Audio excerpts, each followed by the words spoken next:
सहनाववतु सहनौ भुनक्तु सह वीर्यं करवावहै तेजस्विनावधीतमस्तु मा विद्विषावहै। ओम शांति शांति शांति। वैदिक जीवन पद्धति की इस कक्षा में आप सभी का हार्दिक स्वागत है, अभिनंदन है। ऋग्वेद का स्वाध्याय हम कर रहे हैं। वेदो अखिलो धर्म मूलम, वेद सब सत्य विद्याओं का पुस्तक है। वेद का पढ़ना, पढ़ाना, सुनना, सुनाना तथा अपने आचरण में लाना हमारा परम कर्तव्य है। वेद का जो रहस्य, जो भेद है, उसको जानने समझने के लिए निरंतरता के साथ स्वाध्याय परम आवश्यक है। यदि जीवन की उन समस्याओं का समाधान हम करना चाहते हैं, जो समस्याएं हमारे सामने आकर खड़ी हो जाती हैं और हम अपने लक्ष्य से विमुख हो जाते हैं, लक्ष्य से भटक जाते हैं, हम इन समस्याओं का समाधान वेद की ऋचाओं में जो हमको दिया गया है, उन समाधानों का हम आधान करें और जीवन और इस जगत की दिव्यता के लिए, भव्यता के लिए, इसके सदुपयोग के लिए सतत प्रयत्नशील रहें। इस प्रकार से जब हमारा जीवन दोष रहित हो जाता है, हम हर प्रकार से संकीर्ण विचारधारा से और कलुषित विचारधारा से ऊपर उठ करके जीवन को जीने का प्रयत्न करते हैं, तो अत्यंत हमको आनंद, अत्यंत हमको सुख की अनुभूति होती है। ऐसा प्रयत्न हमारा सदा सर्वदा रहना चाहिए और इससे ही हमारा कल्याण होगा। बहुत ही सुंदर वेद मंत्र का स्वाध्याय आज हम करेंगे। ऋग्वेद के द्वितीय मंडल के 40वें सूक्त का पहला मंत्र, जो ऐश्वर्य व अमृतत्व की प्राप्ति के लिए संकेत कर रहा है। प्रथम मंत्र मैं लिखता हूँ, फिर चर्चा करता हूँ।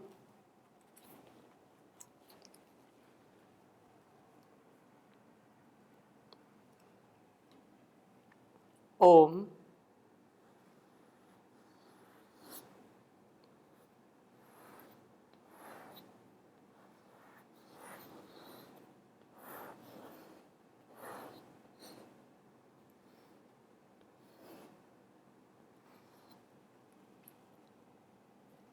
सोमा पूषणा जनना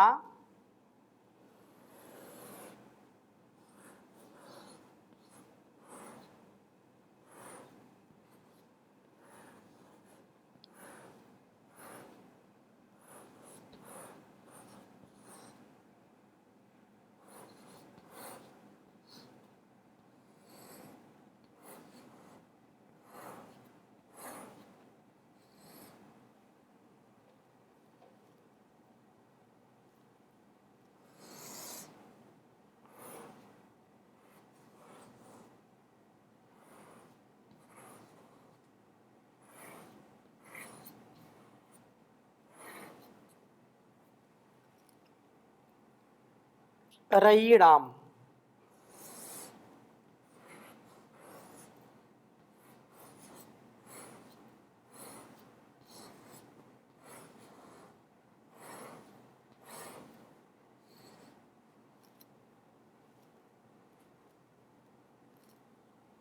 जनना दिवो जनना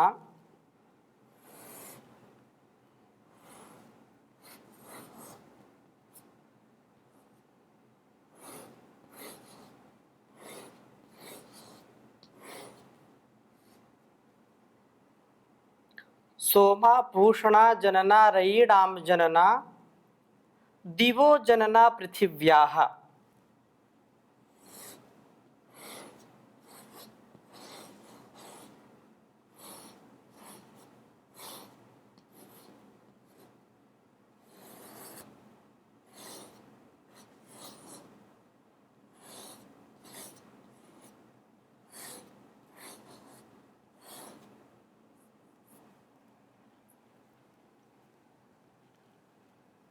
दिवो जनना पृथिव्याः।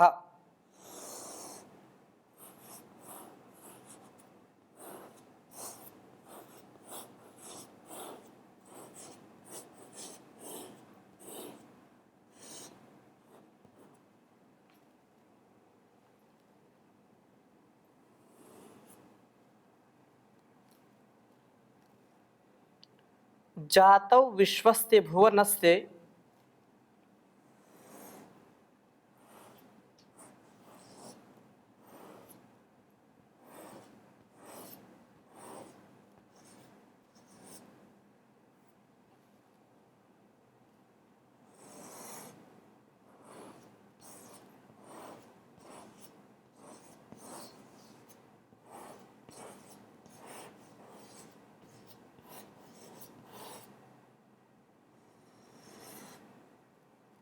जातौ विश्वस्य भुवनस्य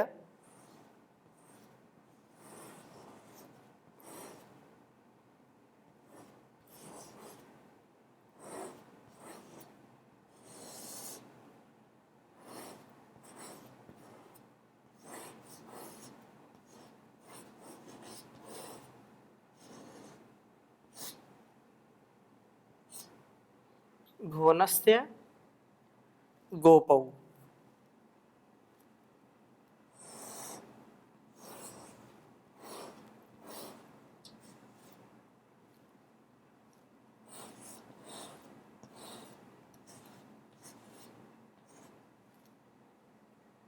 देवा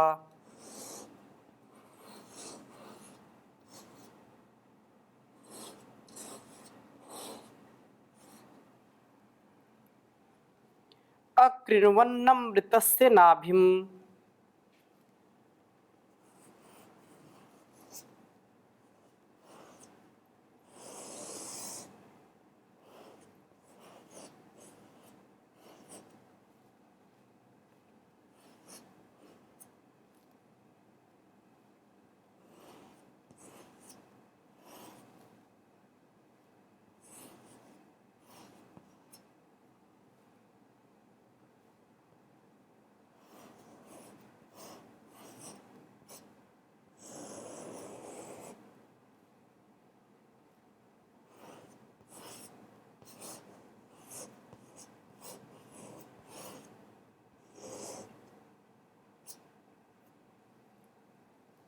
अकृण्वन्नमृतस्य नाभिम्।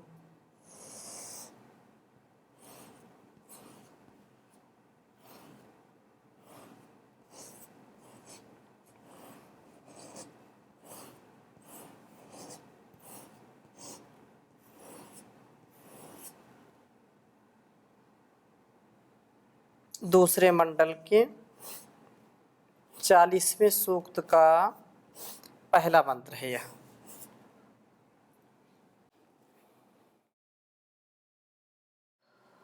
ओम सोमा पूषणा जनना रयिणां जनना दिवो जनना पृथिव्याः।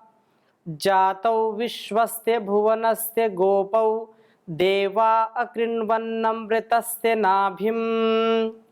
ओम सोमा पूषणा जनना रयिणां जनना दिवो जनना पृथिव्याः। जातौ विश्वस्य भुवनस्य गोपौ देवा अकृण्वन्नमृतस्य नाभिम्। बहुत ही सुंदर बात कही है।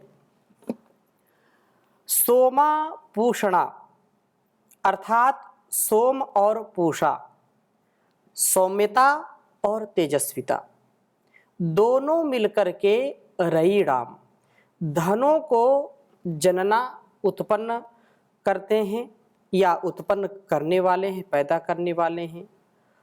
एक और सौम्यता और एक और तेजस्विता। सौम्यता भी होनी चाहिए, तेजस्विता भी होनी चाहिए। ऐसा यदि भाव हमारे संस्कारों में, हमारे स्वभाव में आता है तो उससे हर प्रकार का धन ऐश्वर्य हम प्राप्त कर पाते हैं। हर प्रकार के सुख से, संपत्ति से और यश कीर्ति से हम ओतप्रोत हो जाते हैं। सब ऐश्वर्य सोम और पूषा के मेल से ही उत्पन्न होते हैं। ये दिवह प्रकाश के जनना अर्थात प्रकाश को उत्पन्न करने वाले होते हैं, पैदा करने वाले हैं। तथा पृथिव्याः, पृथु विस्तारे धातु है, तो यह विस्तृत हृदय के विस्तार को जनना पैदा करते हैं।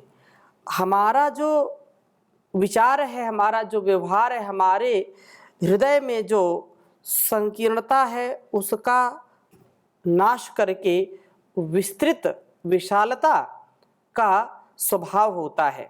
सोम और पूषा के मेल से मस्तिष्क में ज्ञान रूपी प्रकाश उत्पन्न होता है, हम ज्ञान को प्राप्त करते हैं तथा हृदय में उदारता और विशालता उत्पन्न होती है। ऐसा यह सोम और पूषा का जो मेल है, इससे ही हमारे जीवन और इस जगत में हर प्रकार के ऐश्वर्य की प्राप्ति होती है। अयम निजः परो वेति गणना लघु चेतसाम उदार चरिता नाम तु वसुधैव कुटुंबकम। वसुधा संपूर्ण धारा हमारे लिए परिवार का काम है। हमारे लिए परिवार के जैसा होना चाहिए। जो मेरा तेरा की भावना है, तू मैं की भावना है, जो छीना झपटी, जो लूट खसोट की भावना है, वह तुच्छ विचारधारा का परिणाम होता है, संकीर्ण विचारधारा का परिणाम होता है। जहाँ पर उदार हृदय होता है, जहाँ पर विचारों में विशालता है, संकीर्णता नहीं होती है, वहाँ पर समस्त संसार के प्राणी अपने ही लगते हैं। हाँ, इस बात का हम ध्यान रखते हैं और रखना भी चाहिए कि हमारे समाज में, हमारे परिवार में, राष्ट्र में या संसार में जो कुत्सित मानसिकता के लोग हैं, जिनमें कुत्सित विचार उत्पन्न होते हैं, जो समाज को, संसार को दुख देते हैं, कष्ट देते हैं, ऐसे लोगों का भी उपचार बहुत ही शालीनता के साथ, शांति के साथ उनका भी उपचार करना चाहिए। इसका तात्पर्य ऐसा नहीं, कुछ लोग इस पे आक्षेप भी करते हैं कि जो लोग बोलते हैं कि सर्वे भवन्तु सुखिनः, सर्वे सन्तु निरामयाः, सर्वे भद्राणि पश्यन्तु मा कश्चित् दुःख भाग भवेत्, जो ऐसी प्रार्थना करते हैं वो प्रार्थना ठीक नहीं है। कुछ लोगों का ऐसा मानना है। क्यों? क्योंकि वो बोलते हैं कि सर्वे भवन्तु सुखिनः अर्थात सभी लोग सुखी हों, उसमें जो है चोर हैं, जो आतंकवादी हैं, या जो समाज में, संसार में दुख पहुंचाने वाले, हिंसा करने वाले, वो भी इसी प्रार्थना के कारण सुखी हों। तो ऐसा भाव नहीं होना चाहिए। जिसका जैसा कर्म है उसको यथोचित, यथा योग व्यवहार करना उचित है। अतः सर्वे भवन्तु सुखिनः की जब आती है बात, तो अपवाद की गणना नहीं की जाती है। जो जिस रोग से ग्रसित व्यक्ति है उसको ऐसी ही औषधि दी जाती है जैसा उसका रोग हो और वो समन हो रोग का। तो यहाँ पर जो बात कही है कि हृदय में विस्तृत स्वभाव वाले हम बने, उदारता हमारे अंदर हो, विशालता की उत्पत्ति हो, हम संकीर्ण ना रहें, सबके लिए प्रेम सौहार्द की बातें जो समाज में, लोक में होती हैं, वो हमारे स्वभाव में भी उतरें। परंतु सदा इस बात का ध्यान रखें कि यदि वे समाज में, राष्ट्र में, संसार में रह कर के जिस थाली में भोजन करते हैं उसी में यदि सुराग करने का कार्य करते हैं तो उनको, हमको जिस भाषा में उनको समझ में आए उस भाषा में उनको समझाना चाहिए। शठे शाठ्यम समाचरेत, टिट फॉर टैट, जैसे को तैसा, ऐसा करना ही समाज, राष्ट्र और संसार की रक्षा करना, सेवा करना, यह भी हमको वेद सिखाते हैं। इस प्रकार से कहा कि विशालता उत्पन्न होती है। जातौ, उत्पन्न हुए हुए वे सोम व पूषा भुवनस्य विश्वस्य भुवनस्य, सारे विश्व के गोपौ रक्षक होते हैं। सोम एक वस्तु को उत्पन्न करता है, पूषा उसे परिपक्व करता है। इस प्रकार से संसार का रक्षण होता है।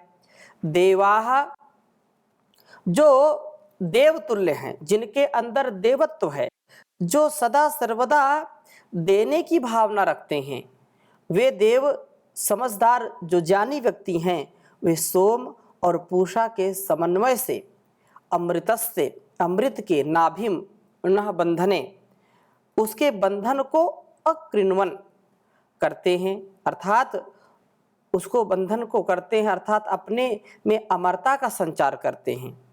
हम यदि सोम को जो है धारण करते हैं तो सोम शब्द से अनेक अर्थ लिए जाते हैं। सोम को आपः शब्द से तथा पूषा को ज्योति शब्द से भी कहा जाता है। आपः और ज्योति के समन्वय से ही रस, जीवन का रस, तथा अमृतम, निरोगता की प्राप्ति का उल्लेख है। इसलिए आपो ज्योति रसो अमृतम, इस बात को कहा है। जीवन में सोम और पूषा के समन्वय से सब ऐश्वर्यों का प्रादुर्भाव होता है। सब प्रकार के ऐश्वर्यों से हम युक्त हो जाते हैं और इसी से प्रकाश व शक्तियों का विस्तार अथवा विशाल हृदयता प्राप्त होती है। ये ही सबके रक्षक हैं और अमरता को प्राप्त कराने वाले हैं। यदि हमारे अंदर ये दो चीज़ें, एक दिव्यता जो है हमारी तेजस्विता और दूसरा सौम्यता अर्थात सोम और पूषा, इन दोनों का यदि समन्वय होता है, दोनों का यदि समग्रता से हम अपने आचरण में, व्यवहार में इनको उतारते हैं तो संसार में हम स्वयं प्रकाशित होते हैं और दूसरों को भी प्रकाश देने वाले होते हैं। स्वयं के अंदर भी तेजस्विता होती है और हम दूसरों को भी तेजस्वी बनाने का कार्य करते हैं। यदि स्वयं भी अपने प्रकाश से, अपने स्वयं के उत्साह से परिपूर्ण नहीं होंगे तो दूसरों के अंदर भी ऐसा हम सामर्थ्य नहीं दे सकते हैं। इसलिए हम प्रकाशित हों ज्ञान से, प्रकाशित हों विज्ञान से और उस परम पिता परमेश्वर की जो शक्ति है उसकी शक्ति का आधान अपने जीवन में धारण करने वाले बने। यही सच्चा जीवन है। वह परम पिता परमेश्वर जो सबसे महान है, सबसे बड़ा शक्तिमान है, उसकी ही भक्ति के साथ हमारा जीवन और यह जगत चल रहा है। अपने इस जीवन और जगत की भलाई के लिए हमको सदा सर्वदा यह प्रार्थना करनी चाहिए कि मेरा जीवन सद्गति से, सन्मति से युक्त हो और एक बार भी हम नैराश्य का स्वभाव, दौर्बल्यता का स्वभाव अपने ऊपर हावी न होने दें। कठिन से कठिन परिस्थितियों में, विकट से विकट संकट में भी कभी भी हार ना माने। कभी भी अपने व्यवहार में ऐसा कोई कार्य ना करें जो मेरे अंदर, स्वयं के अंदर ग्लानि का भाव उत्पन्न करे और दूसरों की भी हानि करने वाला हो। ये जो संसार की कहानी है, संसार का जो यह संग्राम है, जो संघर्ष है, विजयी वही होता है जो कभी भी हार नहीं मानता है। हार कौन नहीं मानता? जो अपने आत्मबल, अपने मनोबल को कभी गिरने नहीं देता है।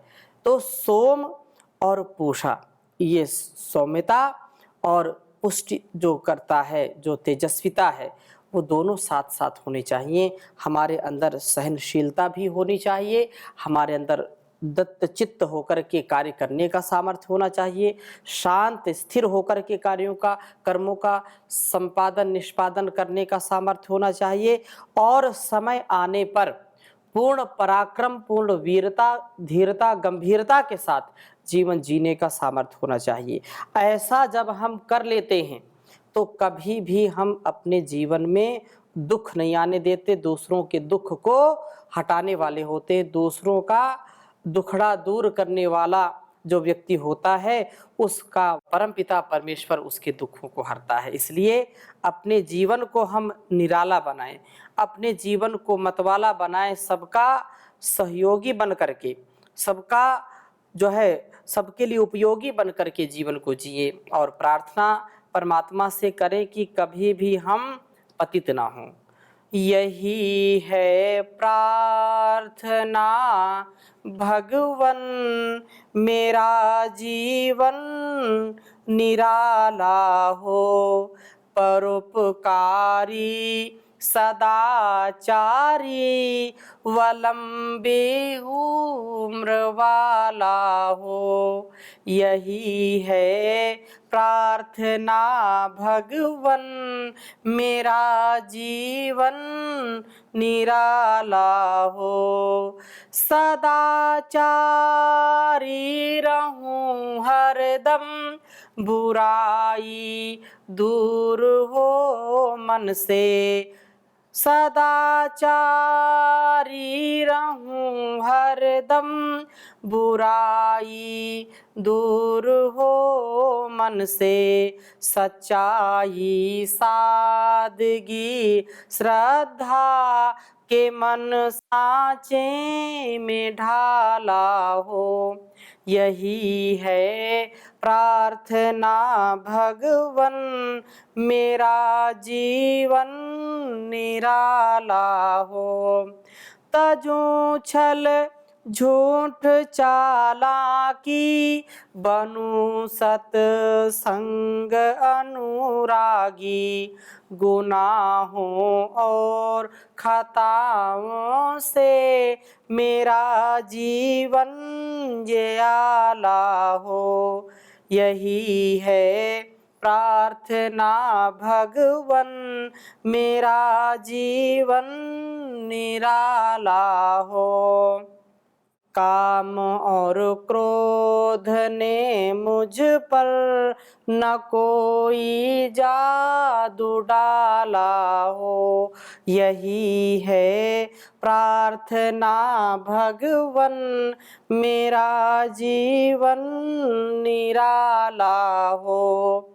मेरा वेदोक्त हो जीवन, कहाँ हूँ धर्म अनुरागी, मेरा वेदोक्त हो जीवन, कहाँ हूँ धर्म अनुरागी, रहूं आज्ञा में वेदों की, न हुक्मे वेद टाला हो। यही है प्रार्थना भगवन, मेरा जीवन निराला हो। तेरी भक्ति में है भगवन, लगा दूं अपना मैं तन मन, दिखावे के लिए हाथों में कंठी हो न माला हो। यही है प्रार्थना भगवन, मेरा जीवन निराला हो। पिला दे मोक्ष की घोटी, मरण जीवन से हो छुट्टी, विनय अंतिम यह साधक की अगर मंजूर आला हो। यही है प्रार्थना भगवन मेरा जीवन निराला हो। परोपकारी सदाचारी व लंबी उम्र वाला हो। व लंबी उम्र वाला हो। तो परमात्मा से ऐसी ही हम प्रार्थना करके अपने जीवन को सदा सर्वदा प्रकाश से उत्साह से परिपूर्ण रखें। इन्हीं शुभकामनाओं के साथ, मंगल कामनाओं के साथ आज की कक्षा को यहीं पर विराम देते हैं। ओम शांति शांति शांति।